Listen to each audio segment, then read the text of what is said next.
Assalamualaikum warahmatullahi wabarakatuh. Waalaikumsalam warahmatullahi wabarakatuh. Kami dari kelompok 9 akan mempresentasikan materi tentang pernikahan dalam Islam atau munakohah yang diampu oleh dosen Bapak Aib Saiful Anwar SPDI MPDI MPD dari Fakultas Ilmu Sosial dan Politik di Prodi Administrasi Negara.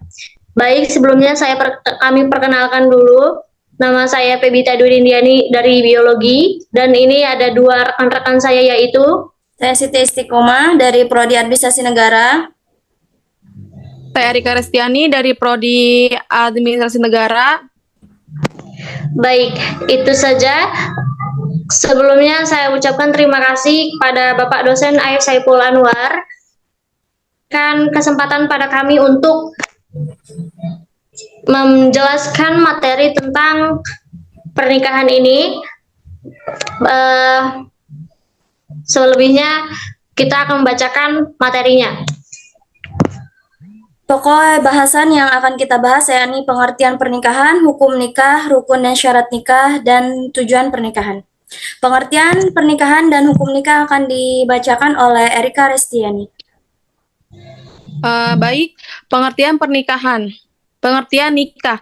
Kata nikah berasal dari bahasa Arab yang berarti al-jam'u, berarti bertemu atau berkumpul.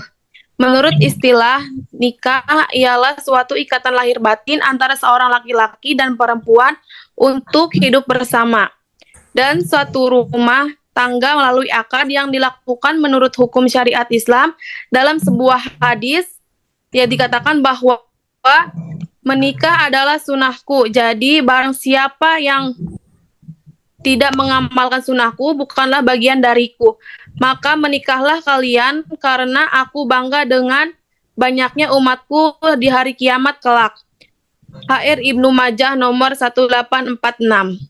Dalam kompilasi hukum Islam KHI dijelaskan bahwa perkawinan adalah pernikahan, yaitu akad yang kuat atau mitsakon galida untuk menaati perintah Allah SWT dan melaksanakannya merupakan bagian dari ibadah. Menurut Undang-Undang Nomor 1 Tahun 1974 tentang perkawinan, pasal 1 dijelaskan bahwa perkawinan ialah ikatan lahir batin antara seorang pria dengan wanita sebagai suami istri dengan tujuan membentuk keluarga yang kekal dan bahagia berdasarkan ketuhanan yang Maha Esa. Hukum nikah. Hukum pernikahan bersifat kondisional, artinya berubah untuk situasi dan kondisi seseorang dengan lingkungannya. Ada 5 macam hukum pernikahan, yaitu jaiz atau mubah, artinya diperbolehkan. Hukum ini adalah hukum asli pernikahan. Bagi yang memenuhi syarat, ia berhak menikah. Wajib hukumnya apabila orang yang telah mampu menikah, lalu ia tidak sanggup mengendalikan dirinya, khawatir bila ia tidak menikah akan terjerumus ke dalam perzinahan, maka diwajibkan untuk segera menikah. Sunnah apabila orang yang sudah mampu menikah tetapi ia masih sanggup mengendalikan dirinya dari godaan perzinahan. Makruh orang yang ingin melakukan pernikahan karena ia telah memiliki keinginan atau hasrat, namun ia belum mempunyai bekal untuk memberikan nafkah tanggungannya. Haram orang yang akan melakukan pernikahan tetapi ia mempunyai niat buruk seperti menyakiti perempuan atau niat buruk lainnya. Dan syarat nikah akan dibacakan oleh Pebita Dwi Rindiani. Baik, terima kasih. Rukun dan syarat nikah. Yang pertama, adanya mempelai pria. Syarat seorang suami, seorang laki-laki dewasa atau balik beragama Islam, tidak dipaksa atau terpaksa, tidak sedang dalam ihram atau haji, bukan muhrim. Adanya mempelai wanita. Syarat calon istri, cukup umur, bukan perempuan musyrik, tidak dalam ikatan pernikahan dengan laki-laki lain, bukan mahram, tidak dalam keadaan haji atau tidak dalam keadaan ihram haji atau umroh. Next slide. Rukun dan syarat nikah, yaitu ada wali nikah, yaitu wali yang menikahkan mempelai laki-laki dan mempelai wanita atau mengizinkan pernikahannya. Wali nikah yaitu ada wali nasab, wali hakim. Wali nasab ada ayah, kakek, paman, saudara laki-laki. Wali yang mempunyai pertalian darah dengan mempelai wanita. Wali hakim ada penghulu, kepala negara yang beragama Islam di Indonesia. Wewenang presiden sebagai wali hakim dilimpahkan kepada pembantunya, yaitu Menteri Agama, dan Menteri Agama melimpahkan kepada pembantunya kepala kantor urusan agama di setiap kecamatan. Next slide. Yang ketiga ada dua orang saksi syarat saksi beragama Islam, laki-laki, balik dan berakal sehat, dapat mendengar, dapat melihat, dapat berbicara, adil, tidak dalam ihram haji atau umroh. Yang keempat ada akad nikah, yaitu ucapan ijab qabul. Ijab adalah ucapan wali atau dari pihak mempelai wanita sebagai penyerahan kepada laki-laki. Qabul adalah ucapan mempelai laki-laki sebagai tanda penerimaan. Next slide. Baik, tujuan pernikahan akan dibacakan oleh saya pribadi, yakni Siti Istiqomah. Tujuan pernikahan, satu, melaksanakan perintah Allah, tergandung di dalam surat An-Nur ayat 32 yang berbunyi, A'udzu billahi minasyaitonir rajim, bismillahirrahmanirrahim, wa ankihul ayyama minkum wassalihin min ibadikum wa imaikum, in yakunu fuqara yughnihimullahu min fadli, wallahu wasi'un alim. Shadaqallahul aliyyul azim. Artinya, dan nikahkanlah orang-orang yang masih membujang di antara kamu dan juga orang-orang yang layak menikah dari hamba-hamba sahayamu yang laki-laki dan perempuan. Jika mereka miskin, Allah akan memberikan kemampuan kepada mereka dengan karunia-Nya, dan Allah Maha Luas pemberiannya, Maha mengetahui. Jadi, kalau kita mau menikah, jangan takut karena kita belum mampu. Setelah menikah, pasti Allah akan memberikan rezeki kepada kita.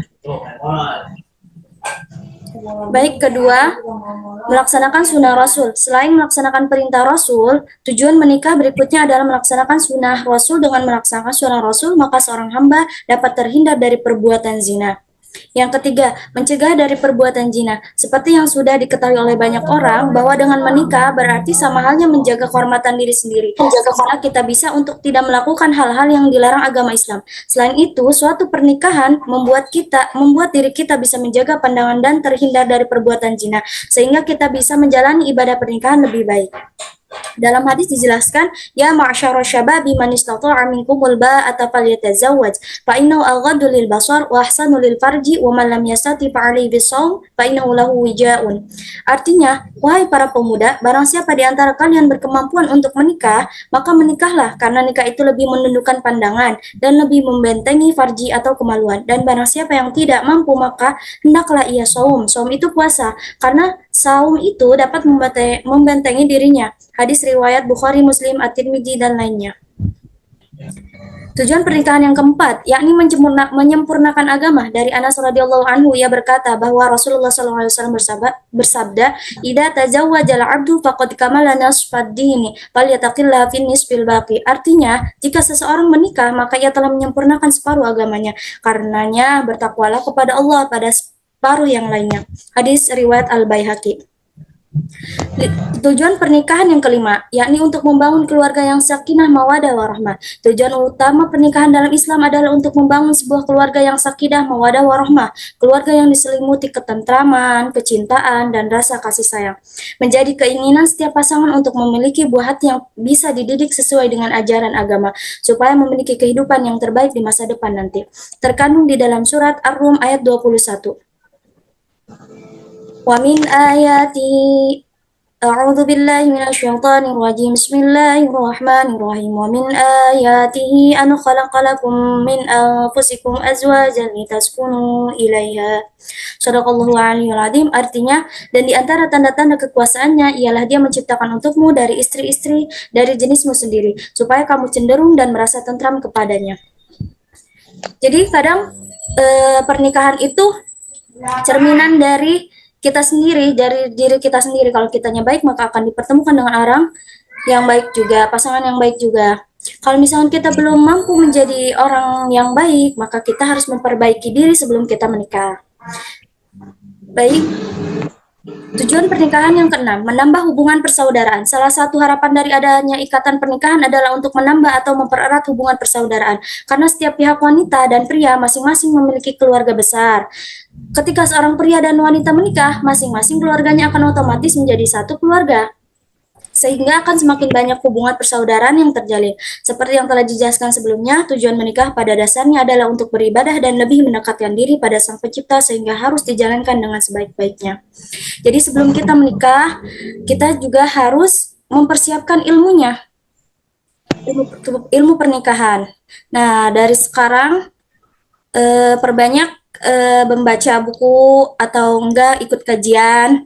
Nah, dari situ kita akan tahu, oh pernikahan itu seperti ini, oh yang dilakukan, yang wajib dilakukan oleh istri itu seperti ini, yang dilakukan, yang diwajibkan untuk suami itu seperti ini. Nah, mungkin itu saja presentasi dari kami. Saya kembalikan ke moderator. Baik, terima kasih penjelasannya pada Kak Istiqomah dan Erika. Juga terima kasih untuk diri saya sendiri. Dan saya ucapkan terima kasih pada dosen Aib Saiful Anwar yang telah memberikan kami kesempatan. Semoga beliau diberikan kesehatan dan kesempurnaan dalam hidupnya, dan diberikan keselamatan dimanapun beliau berada. Amin. Baik, itu saja yang dapat kami sampaikan. Kurang dan lebihnya kami mohon maaf. Bila ada kata-kata yang salah, harap dimaklumi karena kita juga manusia yang tak luput dari salah. Wabillahi taufiq wal hidayah. Wassalamualaikum warahmatullahi wabarakatuh. Waalaikumsalam. Waalaikumsalam warahmatullahi wabarakatuh.